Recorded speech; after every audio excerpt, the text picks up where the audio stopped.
back, everybody, to the Star Wars podcast, where we talk all things Marvel, Star Wars, and everything in between. Please take a moment to check our show notes to find our social media, merch, and more. Today, we are recapping The Mandalorian The Spies, and full spoiler details, so if you haven't seen the episode, I would get out of here. And listen, guys, I am here to take the best of every Star Wars podcast to make the superior Star Wars podcast in the universe. So I've invited a good friend from the Forcetime podcast. It is our buddy Travis. Travis, how's it going? Great. How you doing? I'm excited. This is a big episode. It's a big episode, and I've got so much to say. I've got so much to comment on, but I'm gonna throw a wrench in all of it right now. It's something we don't really cover a lot. Like, we tend to skip over it, but I have noticed in every episode this season, the name has a lot to do with the episode, and a lot of times it means two or three things. This is the first time. I don't know what the episode name alludes to. I have a theory for what it could mean later, but as far as this episode goes, it means nothing to me. So I need your takes on that right now up front. So we talked about it. I just recorded my podcast for this week as well, and I talked about the armor for probably half of it. I have theories. I have thoughts. I'm going to be slandering the armor in this episode, just by the way. That's okay. That's okay, because I think that you might be onto something. The spies, right? Elia Kane, for sure. There's our spy number one. The Mandalorians, in quotes, maybe, that they run into just by happenstance on Mandalore. Maybe some other spies. And the armor, I have a lot of evidence that the armor might be involved in a lot of this as well. So I'm there with you for sure. Good, because this podcast has been the number one hatred of the armor. I come on every week and I'm like, I've got my eye on you. You've got these weird rituals. You're leading a cult. I don't buy it, armor. She has been very shady from the beginning. We don't know anything about her, really. And this season was interesting because it was like whiplash. So at the beginning of the season, it was very much leader of a cult, don't trust her, things are weird, what's going on? But then we get a couple episodes in, and she starts to open up a little bit. Oh, Bo-Katan, you can join our tribe.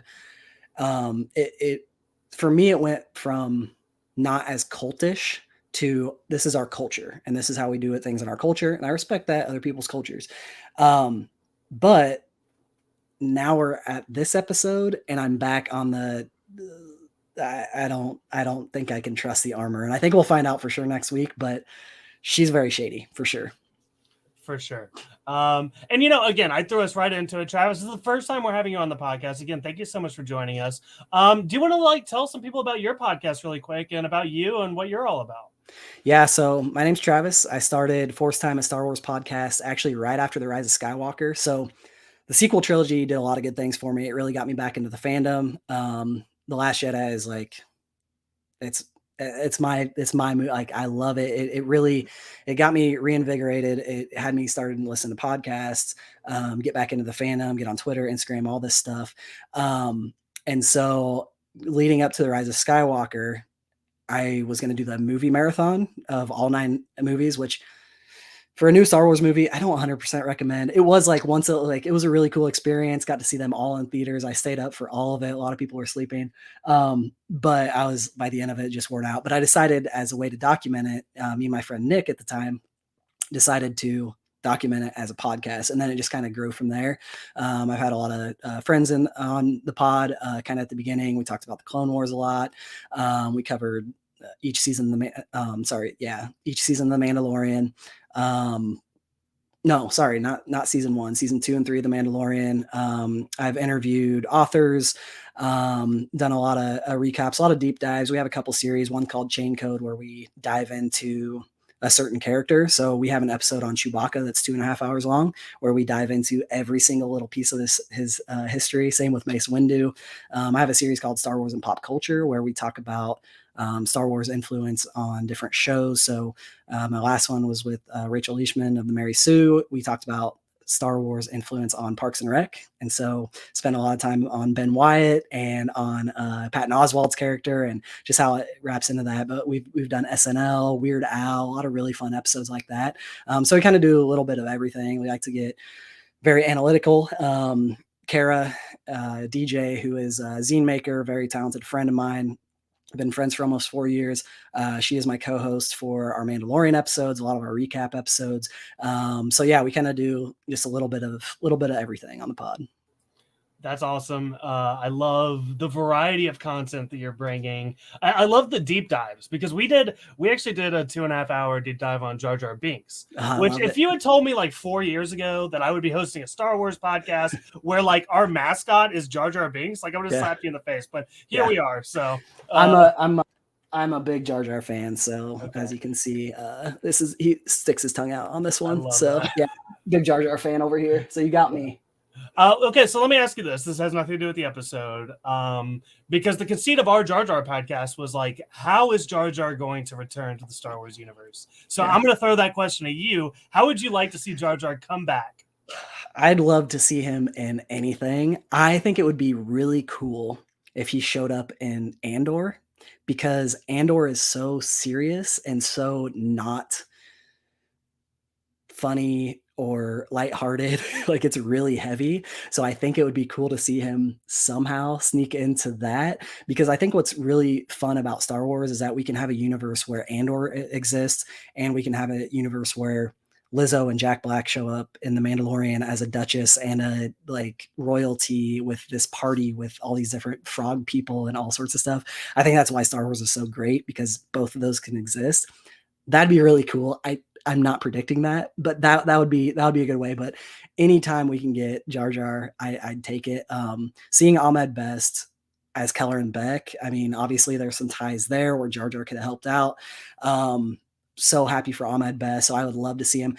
I don't know if that's something that he would want to do necessarily, because that just kind of restarts a lot of the cycle. Because we even saw that when he came back as Keller and Beck. It was like, oh, Ahmed Best is having a redemption arc. It's like, he didn't do anything wrong. Like fans did, So I would take Jar Jar in any capacity as long as Ahmed's cool with it.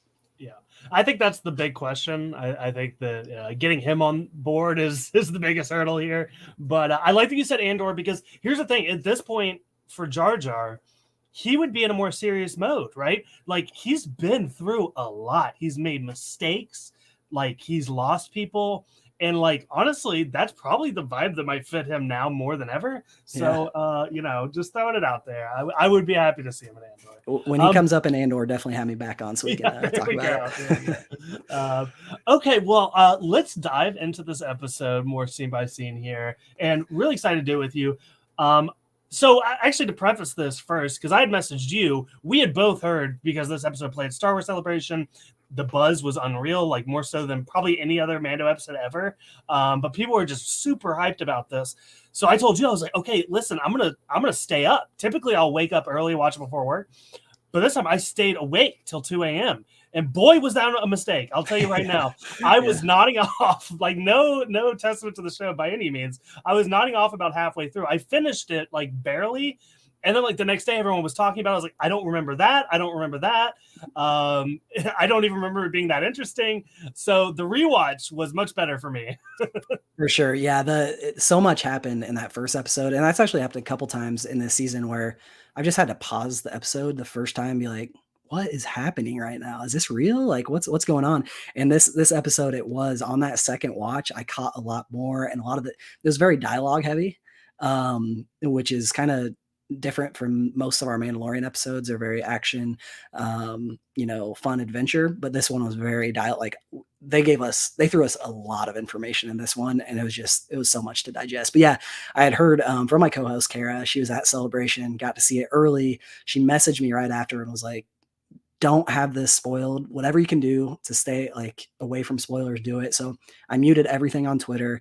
Shout out to all the folks that got to see it early I didn't see a lot of spoilers out there. So shout out to them. And yeah, I'm glad I could unmute all those words today after I watched it. Cause yeah, I'm glad none of that was spoiled for me. Yeah. For sure. So we open on the episode, and again, like I'm getting like big vibes from the start. Like it is just cool right off the bat. It's reminding me of like Blade Runner down here in Coruscant. We get Elia Kane who's meeting up with this probe droid that has a message from Moff Gideon, and they talk about a couple different things. They mention this plan. Elia Kane mentions that the plan with the pirates went south, thanks to the Mandalorians. But what I found interesting was like I'm still trying to figure out what the connective tissue is between the pirates and Moff Gideon, because even Carson Teva in one of the previous episodes was very much tying this to the Empire. I was like, I would never suspect that these two were working together, but clearly they were in some capacity. What did you think about that? Yeah, for sure. I think that's confirmation that they were working for Moff Gideon. Which is, yeah, it just seems, again, it's that Star Wars universe. We can have this super serious Moff, and then he has this giant green, which Pirate King Gorian Shard lives. You can't change my mind. Working for him to do all this dirty work for him. So I did think that was really interesting, and I know that shifting gears just a little bit, but Skeleton Crew I think is going to have a lot to do with pirates as well. So I think that could tie in, but it's almost like they're having them do their dirty work because we find out that, part of it is they don't want to show their strength yet. So if they have these pirates out here doing their dirty work, then they're kind of standing in the background. So in that way, it does kind of make sense to me. But yeah, we need more pirates, I think, in Star Wars for sure. That's like one of the highlights of the season for me. I'm a big pirate guy. I don't like, I'm a writer too. I write for comic books, and I have been working on a pirate comic book for the longest time. So I'm like a big pirate guy. So Star Wars, pirates, like it can't get better than that. Yeah, I agree. So directly after this, Moff Gideon goes back to what we learn is the Shadow Council, where he is meeting with a bunch of hidden Imperial leaders. There's a couple notable people here. We get Hux, Commandant Hux, which I don't know the exact relation, but I mean, definitely related to the Hux of the sequels. Yeah, so Brendel is his name. He's Hux's dad. So Armitage from the sequels, he's his dad. Really cool. He's played by his brother, Domhnall Gleeson's brother in real life. I didn't realize which is really cool. Yeah, which it's funny, and I've read a couple of books with Brendel in it. So Phasma is one of my favorite books, and he plays a really big part in that.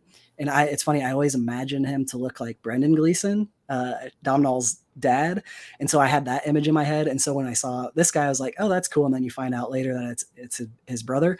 But yeah, he's pretty high up there with the First Order and kind of his rise. And so that was really cool to bring him to screen for sure.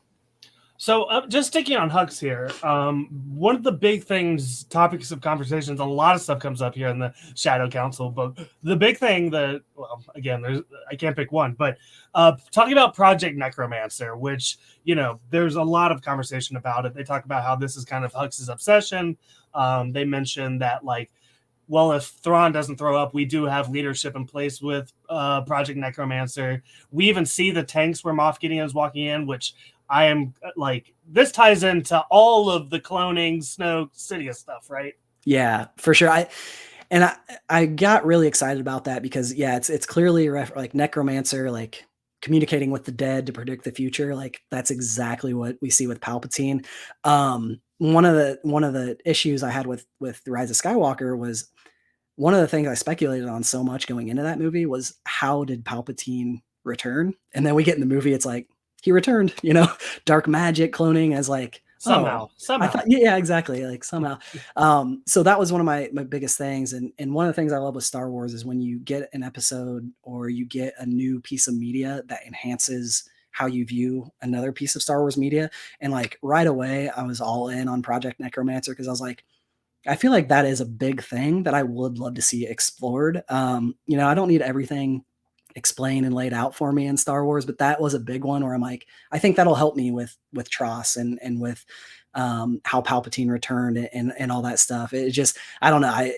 I was excited that they're going down that route. And, Jon Favreau said a couple years ago how The Mandalorian is going to bridge the gap to the sequels.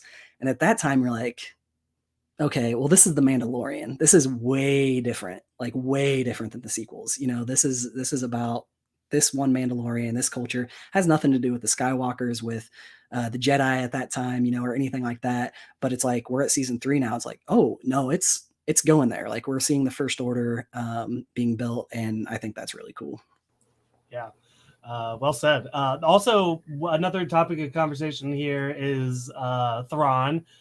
Very haphazardly throwing that name around, talking about Thrawn's return. Gideon is like super like I don't think he's about Thrawn. I don't think he cares about Thrawn. Thrawn's not showing up to the meetings. He's not happy about that, which kind of like changes my entire perception about a lot of the stuff going on. Like his connection with Elia Kane and the fact that he kind of got rid of Pershing. So it sounds like he kind of, he wants Project Necromancer out of here. He wants Thrawn out of here. I think he wants all power, right? That's definitely what it feels like. And yeah, I love how dismissive he is of Thrawn. And I think that's going to come back to bite him in the ass, because we know Thrawn's coming, right? We know that he's coming in Ahsoka, and he's this looming threat.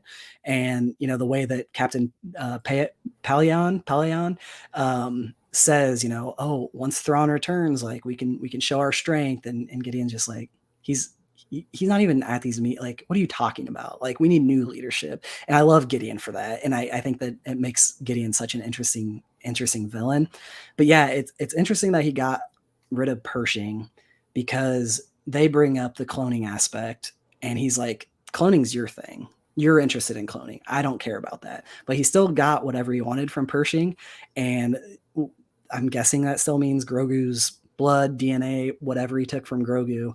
But what overall is he using that for is the question, and I think we get that a little bit skipping to the end of the episode, where he says, I'm going to take the best of the Jedi, the cloners, the Mandalorians, and create this big army. To me, for sure, you hit it on the nose that like he wants all the power. I think he either is already maybe force sensitive. This is kind of galaxy brain. Ooh, or he still wants to be, because he wants all this power, because he's used the cloner, Pershing. He's used him for whatever. He's got his Mandalorian armor. What do the Jedi have? It's the Force. And so I feel like that's where, like, that's his grand plan. I don't know how far he'll get in that plan, but I think that might be what he's looking for. Yeah, I think he said it best. Like, this does not look good for him. You don't just you don't go nose to nose with Thrawn like this. I totally see a situation when Thrawn does show up, whenever that might be.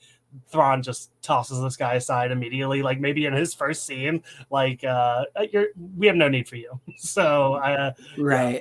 Or he heard him talking about, like he probably listening in on these meetings. Like, if we're being serious, Captain Palayan, like he knows he's out there.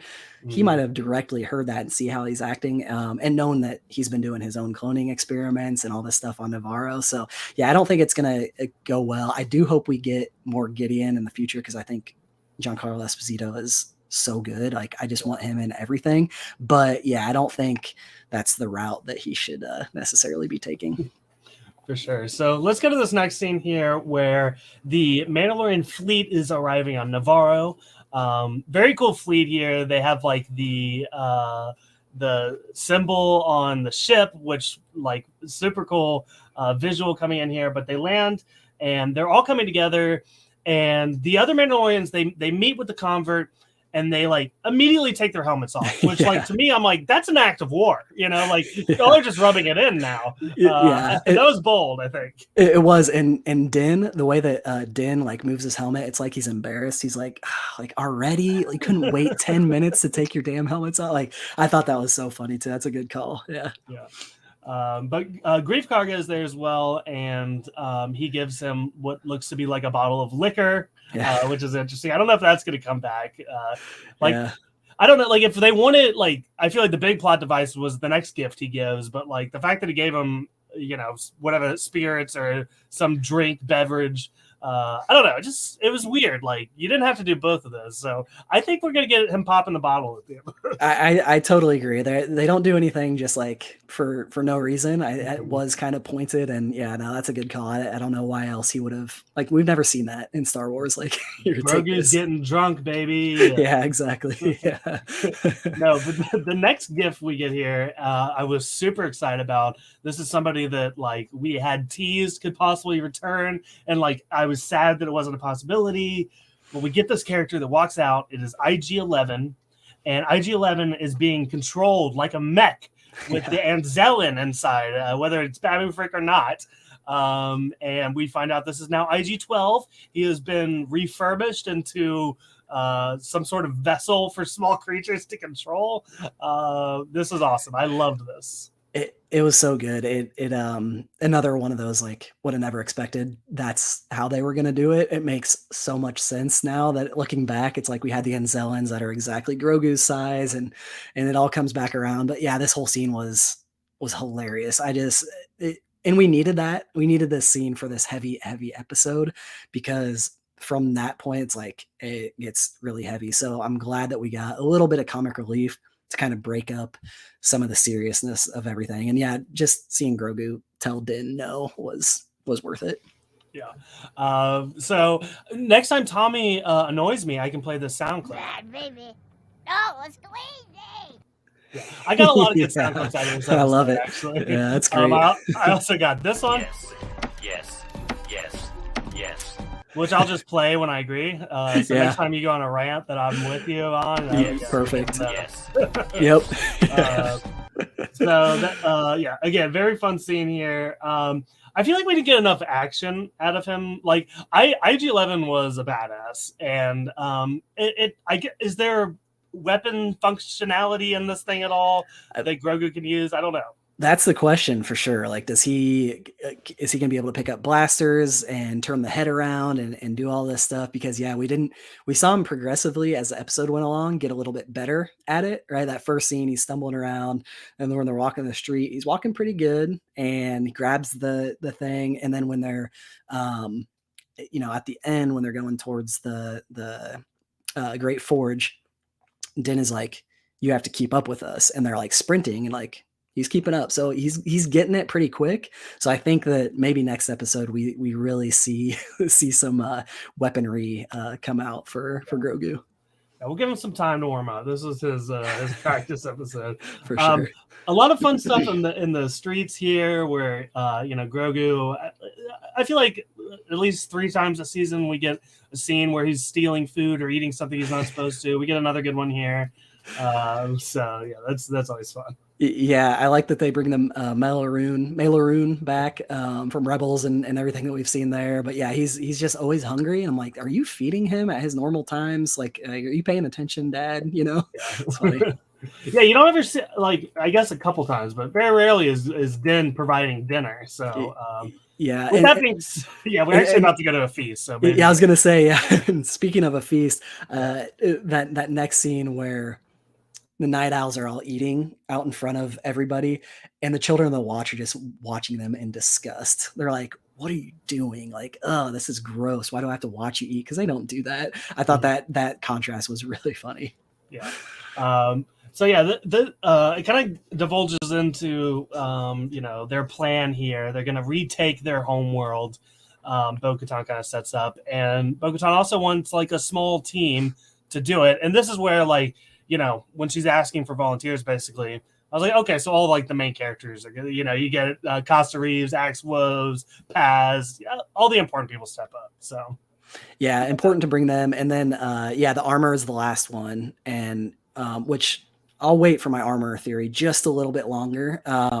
But it's interesting how all of this plan comes together at the same time that Gideon already knows that they're going to go retake Mandalore, because in the first scene with Elia Kane, she doesn't tell him that the Mandalorians are planning on retaking Mandalore now. She just says they're working together. To Moff Gideon, that means to me is that he knows the plan is in motion, because all of this just feels like a giant trap. And so the armor is really who you have to watch this entire episode. The camera lingers on her a little bit too long here and there. We'll get to the part later with like the pirate Mandalorians that maybe aren't Mandalorians come in. But yeah, the way that the camera stays on the armor, specifically in this scene too, is like something. And I, on the second watch, is when I noticed that. I was like, something's up here, maybe. Same here. And the fact that I was falling asleep didn't help the first time. Yeah, for sure. So yeah, they drop into the planet here, and this is where they're gonna begin their search. But they are kind of, you mentioned, they are encountered by another this is a pirate ship to me. They have another For sure. pirate ship that comes up, full of Mandalorians, and they're looking for food. They're excited to see Bo-Katan. I don't know about you. I'm a big Breaking Bad guy, so Yes, seeing 100% Skinny Pete, and it kind of goes to show that maybe don't trust Skinny Pete, but we'll For see sure. about that. No, 100%. When I saw him, I was so happy. I'm ready for all the other characters to come through because yeah, Breaking Bad, like outside of Star Wars stuff, is probably my favorite TV series of all time. And yeah, now that we got Giancarlo, we got Skinny Pete, I'm ready for the rest of them. Yeah. Yeah, we're getting a full reunion here. So yeah. So they end up having another feast here, ironically, and they talk about a lot of different things. This is where Bo-Katan kind of lays out how she lost the Darksaber. She says that she surrendered to Moff Gideon, and he stabbed her in the back. So I don't know. Did you take anything away from that? I thought it was interesting that we got this story because we never really knew how Gideon came to get the Darksaber. This makes a lot of sense thinking about it. And then I love that like Din was raised thinking the complete opposite of Bo-Katan, and like he had no idea. So I think it was good to get that story told to everybody on the ship, because you could tell the children of the watch, like they had no idea that's what happened, and they've had this other view of the children of the watch, or sorry, of the night owls their whole lives, and like that just kind of flips it on its head. So I'm glad we got that. Just if for anything else, we now know how Moff Gideon got the Darksaber, because we think of Moff Gideon as this big bad villain. Well, he didn't win it in combat. He didn't beat Bo-Katan with a spear or something. It's like, no, he overtook Mandalore with his forces and made her give it to him. So that it kind of adds to, Moff Gideon going back to about Din, like, you had the Darksaber, but it's about the story. It's not about like how you get it. Like when he tried to give it to Bo-Katan in season 2, it's like Moff Gideon doesn't even have that good of a story, getting it. It's like, oh, you just like completely bombed their planet and took it from her. Like that's not that great of a story either. So I'm glad we got it just for that confirmation. And I think it's going to lead to possibly another confrontation between Bo and Moff Gideon next episode too. Yeah. One of the big things I love here when they're, on the ship, and even actually later or earlier when before they drop in, somebody made a comment about how rough Mandalore looks. And one of the night owls is like, I was there, So there's kind of like this tension between, and like, there's even this moment coming up here with Bo and Mando, where Mando kind of speaks as if, he has an equal grudge that she does. And even I was like, not really though, not exactly. So I don't know. Like, I don't know if there's any tension. I mean, there's obviously a lot of tension between the two, but like the fact that not only a lot of these people didn't go through the same things they did. And I think that's really interesting. Yeah. It really hammered home the point of Bo-Katan's trauma, because we see that a lot in the Clone Wars and Rebels. She's been through it, and this just adds to her tragedy, right? And it's so depressing that after everything we saw her go through in animation, that also she went through this and she had to make that decision. She made what she thought was the right decision, or the only decision she could make, in surrendering, and it still didn't matter. So yeah, I do agree, because the children of the watch, they went to the moon of Concordia. They weren't there for it. They kind of fled, it sounds like, and kind of formed their own little faction, kind of a break-off group of Death Watch, which seems like the Armor has been leading them this whole time, which, again, Armor being kind of shady. But yeah, I really like Din's line of, your song hasn't been written yet. And it's basically saying like that's just I don't know, it's just like a beautiful sentiment as a human, like you're not dead yet. You can still make different decisions. You can still do all this stuff. So I did really like that conversation, but you're right. Like he hasn't been through it like Bo-Katan has been through it. Like Bo-Katan has been through it. Yeah, exactly. So let's see here. So next, okay. So did you have something? One more thing about being on the ship at night. So after that scene, right, and maybe you're getting there, but this is where the Armor stuff comes up. Bo-Katan is like, hey, we're gonna we're going to go tomorrow. We're going to give everyone a break tonight. We'll sleep through the night. We'll go into the Great Forge tomorrow. The armorer says, these Mandalorians are sick and someone needs to take them up to the fleet. I'll do it. They're going to the Great Forge. It's got to be like heaven for an armorer. Like that is the armorer's den, the Great Forge. And she's the one that is volunteering. Yes, thank you. To take these sick Mandalorians that they just happen to run into. And in this scene too, the camera stays on her just a little bit. We get that scene where she hands the medicine. And it's like, we didn't even know these guys were sick. We knew they wanted food, but it just seemed really weird. And to me, it like lends to that theory that she is also one of the spies, that she's working for Moff Gideon. I don't want to get too far off on other tangents. Let's talk about it all right now. Okay. Let's deep dive on armor. Here. So I had kind of a, like the usual suspects moment where at the end where it like Kaiser Soze is like at the end, they're putting all the pieces together and they keep going back further in the movie of like, oh, this happened. Oh my God, it all makes sense. Okay.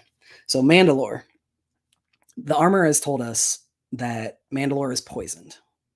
She has told all her children of the watch that it's poison. It's not, clearly, like not at all. And she's basically keeping them off planet. None of them are going to want to go back there. Din didn't even want to go back there because like to bathe in the living waters because he thinks it's poison. So she's kept her group of Mandalorians off of this planet for years and years and years and years. We see later there's a giant base that has been built that had to take years and years and years to build by Moff Gideon. The armor also is like hoarding this Beskar. Like we're getting little pieces here and there. Anything that we can find, we get to the foundlings, all this stuff. Obviously, there's a ton of Beskar on Mandalore because of what we see that Moff Gideon has done. It just seems too obvious that Moff Gideon knew they were going to retake Mandalore like now. He wasn't told that on screen by anybody, but he knows it. That's why he requests the Praetorian Guards. He requests the bombers. He didn't request that just because he knew that the two Mandalorian factions were teaming up. Like he wasn't going to take the fight to them. He was bringing them to Mandalore. So he had this all set up. I don't see any other, like, if you have any ideas, and Kara had a couple that she threw at me and I was able to like come up with the reason. No, like the armor did this, and I could be wrong. Next week we'll see, but there's so much evidence of the armor being the spy or being someone that's working for Moff Gideon, bringing them in, that it almost makes too much sense. Like maybe it's too obvious. She has the horns on her helmet. Like that's always been a thing, right? It just, I don't know. There's a lot, and I'll let you take it from here so I can collect my thoughts. But I kept going back in seasons and be like, oh, she did this in this season. Why did she do this? Like she sent Din to the living waters. You have to bathe in those so you can be redeemed. She knew that him and Bo-Katan knew each other. He stopped and picked up Bo-Katan on his way there so she could help him. And then what happens when they go back to her house or her mansion or her castle? It gets blown up by, now we know, Gideon's TIE interceptors. And so that sets in motion Bo-Katan having to join the Children of the Watch, the armor being very friendly. Hey, you bathe in the living waters too. You can join us. And the armor switches so quick on Bo-Katan and the helmet thing. It's like she runs one mission for him or for her, does a really good job. And all of a sudden she says, you can take off your helmet. And then she says, you know what you should do? You should go get all the other Mandalorians and bring them here. And then we'll go retake Mandalore. So the armor technically gathered all the Mandalorians and took them to Mandalore. And then they find these pirates. She volunteers to go up. Makes too much sense for me. Yeah, no, I think you laid it out really good. And even I was like, because I've said it before. I've said it almost every single week. Never trust the armor. I don't like the armor. I think she's mean. So like the fact that there's a lot more solid evidence in this episode. I still kind of like sit here and wonder, like, when that reveal, like, let's flash forward a week. When that reveal happens, is there going to be enough for everybody, the casual audience, people who aren't looking into theories and breaking all this stuff down? Is there going to be enough for people to buy into this? Right. That's a great question. Yeah. because yeah, to me again, like going back It's to my subtle. yeah, it is very subtle. Um, and there's no obvious, like I say it's obvious, but that's if you're a nerd like us and you like dig into every little motion and every little thing they say. But yeah, Like to my the mom is going to be so confused. yeah, no, for sure. I totally agree with that. And I don't think Star Wars would do it, but I think that if any director could, Rick Famuyiwa could do it and pull it off of like Din having flashbacks in his head of like the armorer said this and the armor did this and like why did the armorer do that? You know, like where you get that flashback series of events that it all like comes to him and he's like, oh my god, you know, like how did I not see it? But yeah, I think you're right. Like there's not enough, but it would be surprising, and it is a season finale, and they like to shock people. Luke Skywalker showed up at the end of season 2. There was a little bit of evidence of maybe that's coming, but you know, I don't know. It's interesting. I mean, again, I can't don't wait. disagree with it. I'm just wondering, Yeah. like, what are the methods they're going to go through? And I think you played it out well. I think the flashback is the only way to do it. I think you have to show people and remind them. So that is definitely on my bingo board for the finale. Yeah, she's shady. I want to fast forward to next Wednesday just to like see what happens because I'm just so intrigued. And like I said, could be way off, and I'm not right at all. And the armor comes in and like helps save the day, and great, but just too much things have happened for me not to think that she's the spy. So I don't know. We'll see. Okay, last question on the armor stuff because this thought just came to me. Is anybody else in the watch on board with her? Possibly. Is there a chance that she has put this together with everybody, and it's just against the Night Owls?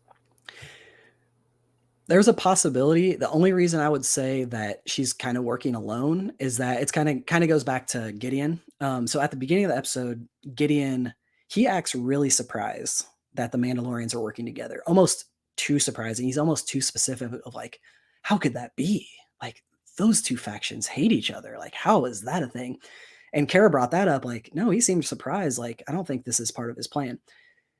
Elia Kane is working in the New Republic right now. She's very low on his totem pole because you can tell right away how he's talking to her, where he's just like, I don't have much time. Like, just tell me what's going on, you know? And then she gives him the information. He's like, okay, see ya. He's like, oh, you know, kind of act surprised. So I don't think that he would tell Elia Kane like, oh, perfect. Like our plan's coming together. Like, I don't think he wants her to have that information. I think it's kind of the same on the armor's end. Like she probably doesn't want anyone else on her side, like on the inside, like she's got to be the one. I think it would be interesting if she had someone else working for her, but I don't think we know like many, you know, there's not, that would be surprising because none of the characters are like, you know, Paz Vizsla was the one that was like really a standout, and obviously he's not going to be around, but yeah, I don't know. That would be an interesting route. And hey, this would be like a genius, like Palpatine level plan. If it like, this is really a long play for the armor. So that's my one thing where I'm like, are they really going to do that? Where it's like, she's been leading them for years, but Gideon, and I have a whole theory about Gideon possibly at one point being a Mandalorian. And that's why he's so obsessed with Mandalore. So my wheels are spinning, and I'm just kind of all over the place. And it's funny because before this episode, like we love to speculate on my show and we speculate a lot, but like this is the one that like just set us off the rails. We were just like, it could be anything at this point. Yeah. So, all right. So the next scene we get here is a cute little scene. I don't have a whole lot to say. We do get this scene of Axe Woves and Paz playing some sort of chess game here, and they end up arguing of the rules and fighting. I think the big takeaway for me here was it was kind of just a metaphor for everything going on between the two factions. You know, they're literally disagreeing against the rules as they do like their culture and everything. So I don't know. Was there any like there's anything for you in this little fight scene? Yeah, no, it hammered home that theme for sure. Like you said, of we're stronger together, that kind of thing. I like that Grogu was the one to stop them, and you know, Bo is like, "You've taught your apprentice well," and he says he didn't learn that from me. Where the scene before, we get Bo-Katan giving this speech of like, we're stronger together.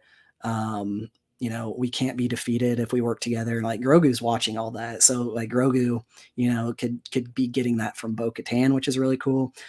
Kara on my show that we just recorded, she brought up a really good point that he could have got that from Luke. You know, there's alternatives to fighting.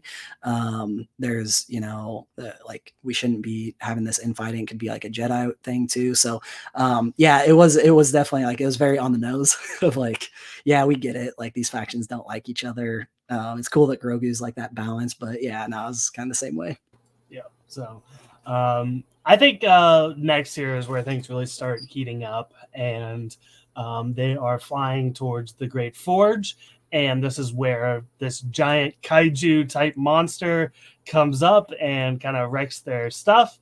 I just want to say, like, I can't put into words what this episode has done for me as a Star Wars fan. So I'm going to go back in time a little bit. I used to go to summer camp, right? And it was a 3-week overnight summer camp. And, you know, you could get mail, right? They'll send you, your parents could send you gifts or whatever. So I get packages every once in a while. The big thing my dad always did is he would send me comic books. And I wasn't like big into the comic books at the time. But the problem was he would send me comic books that are like, this is like issue 54 of The Punisher. And I'm like, I don't know what's going on. Yeah. So like, I kind of look at the pictures, whatever. There was one point he sent me a comic book. I wish I knew what comic it is now, but it was a Star Wars comic.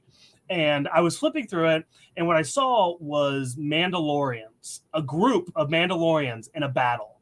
And there was hundreds of them, and they were fighting. And I was like, at that point, my only exposure to Mandalorians was Boba Fett and Jango Fett, right? So, like, I was like, and those were, like, my favorite characters. So I was like, the fact that there are, like, hundreds, thousands, whatever, an army of Mandalorians, I was like, this is the coolest thing ever. And, like, seeing this scene with the monster busting them, and they're, like, flying all over the place and escaping, and like just seeing many Mandalorians together like this, it was like a moment that I hadn't felt since I was a kid, where I was like, this is what I wanted. This is what I've wanted from the Mandalorian the entire time. So I had to gush on this for a second. This is my favorite part. And it just, you know, it felt so Star Wars to me in the best way. I love that. I love how you broke that down. Because yeah, this scene, it felt like a comic book page too. And, you know, it didn't have to happen in this episode, but the fact that like at the same time, it wouldn't be a Mandalorian episode without a giant monster, or like it wouldn't be a battle without a giant monster come out, because we've gotten so many of these giant monsters. But yeah, I love how you break that down of like all these, and it's the Mandalorians on both sides. And this is really the first time we see them kind of together, that they have to like escape this. So no, that's great. That's yeah, I love that. I love that you used to get comic books at summer camp. That's incredible. Yeah. So yeah, those are the early seeds of me becoming a massive nerd. So yeah, for sure. So I got a question about this though, because it's so random that this monster comes out, he kind of wrecks the ship, they fly out and escape, but like that can't be all we're getting from this monster. And my guess is, do we get a kaiju fight with the mythosaur in this thing later, in the finale even maybe? Do you think do we see this guy again? That's a great call. Because again, the scene didn't have to happen, but Bo-Katan at the beginning was like, there are dormant species down there, like we don't know.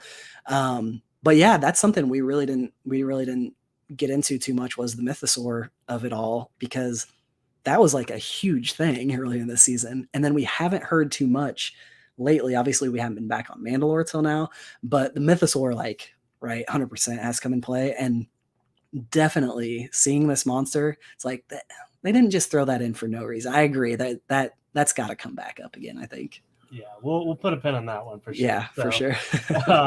They end up going to in underground towards the forge, and this is where they get ambushed conveniently by these Imperial Beskar armor wearing soldiers.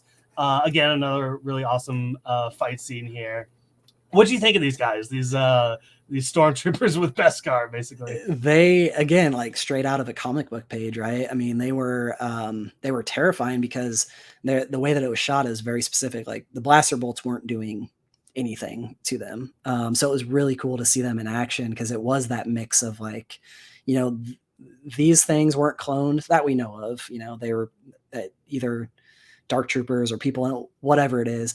But it did have that mix of like clone trooper and Mandalorian armor, and they were like flying around and stuff. So it was like, it felt like it was Moff Gideon's army, like getting closer and closer to what he wants. But yeah, they were, I mean, they were right there waiting for him. It was very like, okay, it's a trap. Like, we know it's a trap, that like there's no other explanation. They were ready for it. And I love that, like, it doesn't do too much damage on them, but then they retreat and lead them further into the trap. And yeah, I don't know. They were really cool to look at. Definitely terrifying for sure. How many of them there were, and the fact that the Mandalorians, like these awesome warriors, didn't have too much of an effect unless they were like hand to hand combat, which we see a lot of really good Din and Bo action in that scene too. But yeah, no, it was a surprise that it happened so quickly for me. Yeah, and this is where they get led deeper into the hive here, where our good buddy Moff Gideon shows up here in stunning armor. I love, he's still got the cape. Yeah. The helmet, which, by the way, we didn't mention this in the armor theory, but you know, look at those horns, baby. Same thing. Exactly. Yeah. Birds of a feather flock together. That's all I'm saying. For sure. Yeah. He looked so cool. Oh my God. He had like the red on his helmet too. It was very like, you know, the Shadow Collective, like Maul kind of look from the Clone Wars. Oh man, he's the coolest. And Giancarlo Esposito just in general is the coolest. But seeing him in this armor and take his helmet off and saying like, I made all these upgrades to it, and the best upgrade that's about this is that I'm inside of it. That was awesome. How cool is he? I mean, I love him. Yeah. So a lot of stuff happens here, and it happens fast. This is one thing I didn't pick up on my 2 a.m. viewing, was that like we actually end here. The Mandalorian Din Djarin is captured. They just take him away, and that's what we're left on. So yeah, we're gonna. It would be interesting because like so often in this show, especially in finales, it's about Din getting Grogu back. It'll be interesting to see if we get Grogu getting Din back. I love that parallel. I love it so much. And seeing Grogu's sad little face just was like, and Bo like was shaken up a little bit, and the way that like they take down Din, but it's like slow motion kind of, you know, how they're like getting him with all the different chords and everything. Yeah, that was super sad. I am very interested to see next week. And I'm also interested to see why Moff Gideon wants him alive. Is he still trying to lure Grogu? Does he need Grogu for something else? Does he know that that'll bring Bo-Katan out, you know, if they do get away, which we'll talk about. But yeah, that was it was terrifying seeing it through Grogu's eyes. And yeah, you're right, that like it took me back to season 2 when Din, like you can't see his eyes, but when the Dark Troopers take Grogu, like you can feel it through his helmet of how terrified he is in that moment. Right. So that'll be interesting. Another one here, we have to say goodbye to our good buddy Paz Vizsla, who you know, comes from a very famous lineage. Luckily, we did get his son introduced, so the Vizsla name will live on. Yeah. But you know, I didn't have any strong feelings towards Paz, to be honest. So it is what it is. Yeah, at this moment, you know, when the Praetorian Guards come out, obviously being a Last Jedi, like huge Last Jedi fan, I was, you know, the fact that they called them Praetorian Guards, because the first time that we got that was Last Jedi. Obviously, it's kind of the bridge between the Imperial Guards from the original trilogy, even going back to, you know, the prequels with the Red Guards. But just seeing them come out, the way it was shot, slow motion, I didn't want Paz to die by any means, but I really wanted to see the Praetorians like have their moment and take him down and see how powerful they were, because kind of like I talked about it earlier. You know, when something in Star Wars happens that enhances your love of something else in Star Wars, like this also like enhances, and already like the throne room scene is top 5 easily for me of any scene. Just that whole confrontation with Rey, Kylo, and Snoke. I'll give it top 3, baby. I love it. Yeah, I love it. It's so good. And like I get goosebumps thinking about it because like that moment is my top like theater moment of all time. Like being in the theater for that and the people cheering for it was so good. But I stood up out of my seat and shouted. Yeah, I love it. I love it. The gasps that everyone got when the lightsaber went through Snoke and they go back to back is just like such a good moment. And somehow this even enhances that. Next time I watch Last Jedi, I'll be like, oh, those Praetorian guards, like they kick ass big time. Like, yeah, the 3 of them took down Paz Vizsla, but they did it in like 15 seconds. You know, it was like clockwork. And the fact that Rey and Kylo went up against 6 and the way that they did it, it's just, it enhances that love. But I'm glad the Praetorian guards got that moment. That was so cool. R.I.P. Paz. This also going back to The Last Jedi. This, if you ever listen to my show, I can tie anything back to The Last Jedi. So here's another one.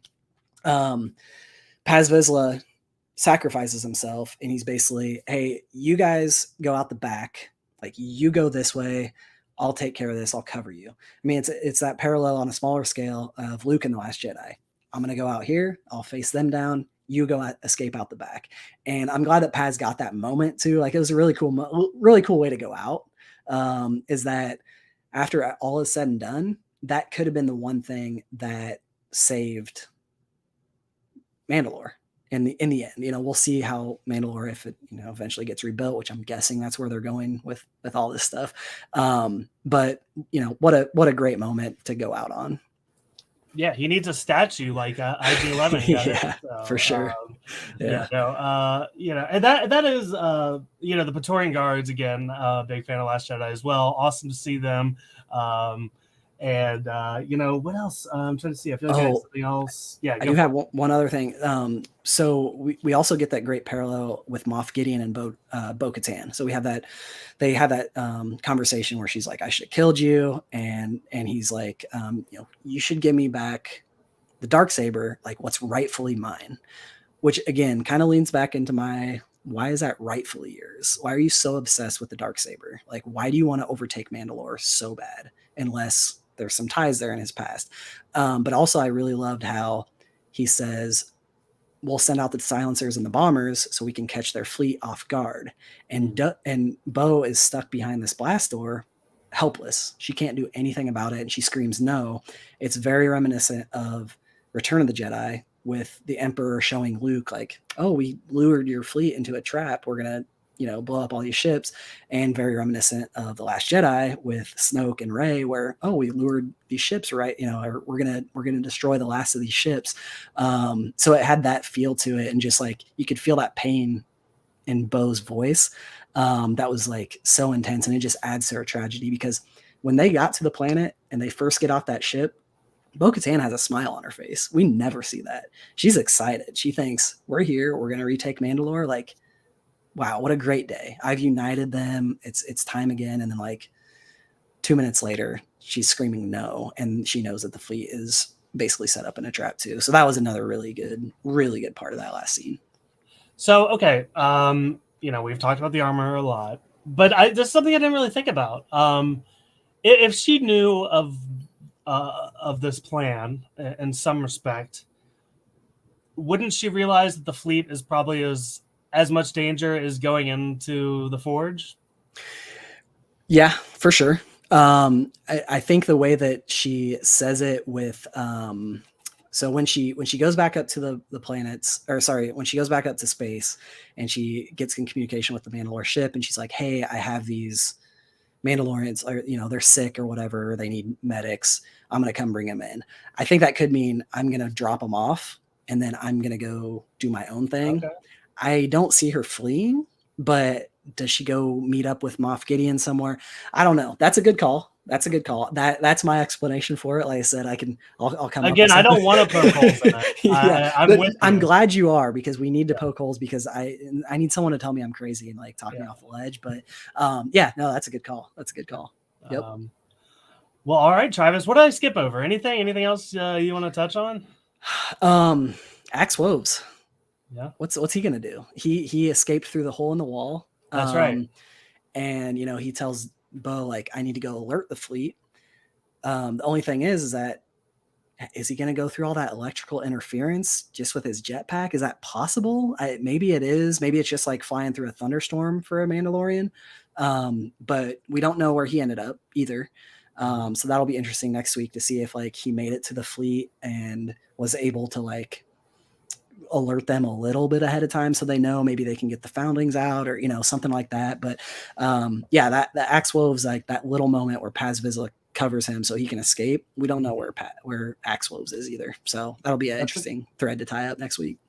Yeah, I don't know. I didn't even write that down in my notes for some reason. That it happened so quick. Yeah. But yeah, that's a good question. We'll have to see what's going on there. Yeah.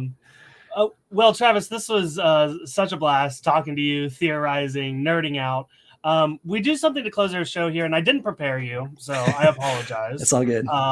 But one thing I like to do to close out the show is recommend something that you've either been watching, reading, listening to, anything that's not necessarily Star Wars related that you want to tell people about to check out, something to recommend. And I'll go first to buy you time to think about it. Perfect. So I watched 2 movies this week that I've been told to watch 100 times, and it took me forever to get to them. But I finally watched The Raid and The Raid 2, which are just about my most favorite action movies ever now. If you have not seen these movies, check them out. If you're a John Wick fan, I think that these movies are better than the John Wick franchise. I like the story of these movies a lot more. And for the uninitiated, it is very much in the same vein of like just heavy action all the time. It leans on martial arts a lot, which is cool. I believe, is it a Korean movie? I'm not sure. It's definitely, you'll have to put the subtitles on, but listen, it is like one of the biggest thrill rides, and just watching them back to back. I said that I feel like, so I'm on Letterboxd. I don't know if you know what Letterboxd is, but you review movies on there. And I went to go see what my people that I follow thought about the movie. And a lot of people were down on the second movie, but I was like, this is a 5 out of 5 star movie. Yeah. And my quote was, "This is the Godfather 2 of action movies," and I truly believe that. It is such good movies. So that is my recommendation for the week. If you have not seen the Raid movies, check those out. So Travis, I will throw it to you now. Nice. I actually saw someone on my Twitter talking about that literally tonight, and I was like, oh, I should check that out. So I need to watch. They're on Netflix. Yeah, perfect. I'm gonna cheat. I'm gonna do one Star Wars and one non-Star Wars. Okay, cool. So speaking of movies I just saw, I just took my 8-year-old daughter to the Super Mario Brothers movie. And I took my son. It was so fun, and I think the powers that be that made this movie knew exactly what they were doing. I grew up on NES playing Mario and Super Mario 3 specifically. 2 was okay, but 1 and 3, like I played that every day growing up. My daughter has a Switch. We play Super Mario all the time. We play Mario Kart, we play Super Mario, and so for us to share that moment was really just special, and like it was so fun and just like lighthearted, and like it moved really, really, really fast. Like it didn't take any downtime. It was just like boom, boom, boom, boom, boom. There's a reason it like shattered all these records for box office for animated movies and everything. I thought it was so fun. Jack Black is just, I mean, he's incredible, right? The dude can do anything. He was born for Bowser. So that was my movie recommendation. We have a 7-month-old at home too, so we don't get a lot of time to watch movies.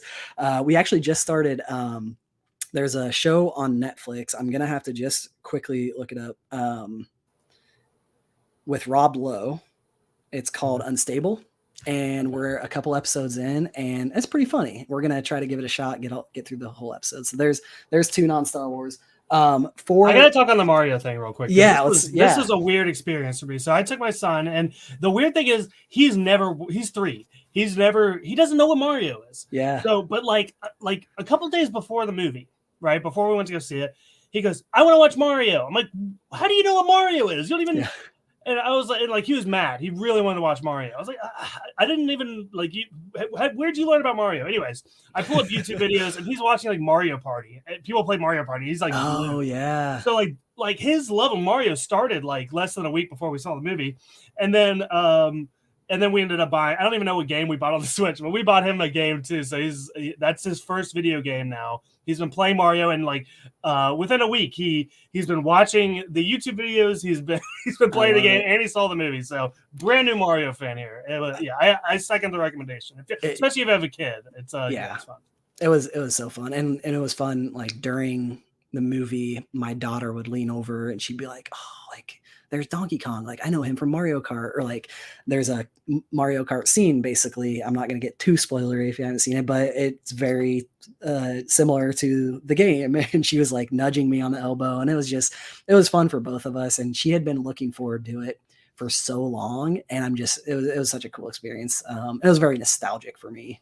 So that now my son's gonna be that kid that's gonna see Donkey Kong and be like, "Oh, that's the guy from the movie." From the movie, yeah. I know he's from Super Mario. Well, yeah, he is. Yeah. So yeah, I love it. Okay, so I'm gonna shift gears. I'm gonna go to my Star Wars recommendation.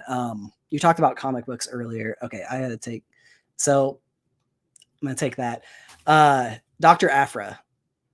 It's my agenda. If you follow me on social media, to get everyone to read Dr. Aphra. The current run, first run is great too. That was done a few years ago, but the current run by Alyssa Wong is incredible. It's so good. It just keeps getting better and better and better. I'm a big Alyssa Wong fan. You interviewed her, right? I did. So I had them on the show back in December, and actually plug for the show. Check out the feed in a couple weeks. Dr. Aphra, we're through issue 30 now that just came out Wednesday. Also, Alyssa Wong just released Ewoks, the one-shot comic, Return of the Jedi celebration episode, and it is really great, and I 100% recommend it. But yeah, that's my Star Wars recommendation. If you haven't, check out Dr. Aphra. Definitely get Ewoks because like it's Ewoks. Come on, like it's a one-shot. Go ahead and grab it. But yeah, Dr. Aphra, I will spread that agenda everywhere I can. And yeah, check out in a couple weeks, Alyssa Wong returning to the show. There you go. So I gotta say, I like the comics. I did dive in a little bit. So what was they had like this crossover arc, the War of the Bounty Hunters or something? Is that what it was called? Yeah, so they have a few different runs going on right now. They have Bounty Hunters, they have Star Wars, just like the main run, which tells the story between Empire Strikes Back and Return of the Jedi with like our main heroes. So we have Star Wars, we have Bounty Hunters. I'm gonna miss one. We have Dr. Aphra, and then we had a big story with Kira as well that tied in kind of a lot of this as well, Crimson Reign. So yeah, the War of the Bounty Hunters crossover was really fun. It brought all of those runs together, and it's one of those too where it seems really daunting to like get into, especially War of the Bounty Hunters, like that crossover. I mean, it was an entire run on its own. You know, it was like 30 to 40 issues, I'm sure. So it seems like a lot, but all of these, in my opinion, and I don't keep up with a lot of the other ones, like Dr. Aphra is my main one. It works on its own too. You know, you don't have to read the other ones. Yeah. Well, so what I was because that got me interested. I was like, okay, crossover thing. This seems like a good time to jump in. I found like the graphic that kind of breaks down which ones you don't read. But then I got to it, I was like, I can't just read like 11 and 12 of Aphra. I have to. So like I started all of Aphra and got to the point, and then I would move on to the next one and got to the point, and I overwhelmed myself way too much, and I actually stopped reading. So I got to catch back up. Yeah, it's a lot, and that's why I kind of stick with Aphra, because I'm like, if comics take 10 minutes to read, and they're $4 a pop, so it's like a very cheap collector thing too. But if you get into all the different series, then it's like very time consuming and very expensive. So I stick with the Aphra one, and then some of the like one shots I'll get for sure, and some of the mini series that are like take place in this timeline too. But yeah, and then they just announced at Star Wars Celebration that they're having another tie-in event. I think it's Dark Droids is what they're calling it. Basically, like a bunch of droids are taking over and wreaking havoc amongst all these different runs, and so those are all going to kind of tie into. So yeah, I saw an episode similar to that recently. Yeah, exactly. Yeah, I think it rings a bell. But yeah, no, Afra, if you're going to start with anything, listeners, I recommend Dr. Afra 2020.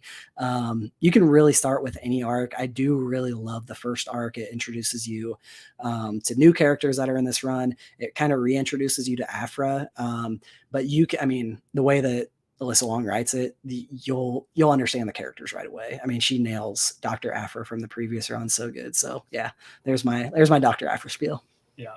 And also for those that like, if you don't have a local comic book shop, you don't know where, Marvel Unlimited app, they're all on there. All the Star Wars and I don't know, $8 to $12. I don't know what it is, but you can read every Star Wars canon comic as well as diving into Marvel stuff too. So if you don't want to commit to that's how I was reading them, and it was a good way to do it. So yeah, that's a great call, because sometimes it's hard too. If like, okay, I'm gonna get into Dr. Afra, I gotta buy 30 issues. Like, then I have to keep track of where they are and like physically read them. Like if you're doing it weekly, it's great. But yeah, if you're trying to catch up, which they do have the trade paperbacks too, where they kind of combine the arcs into one, and you can find those as well. But Marvel Unlimited is clutch.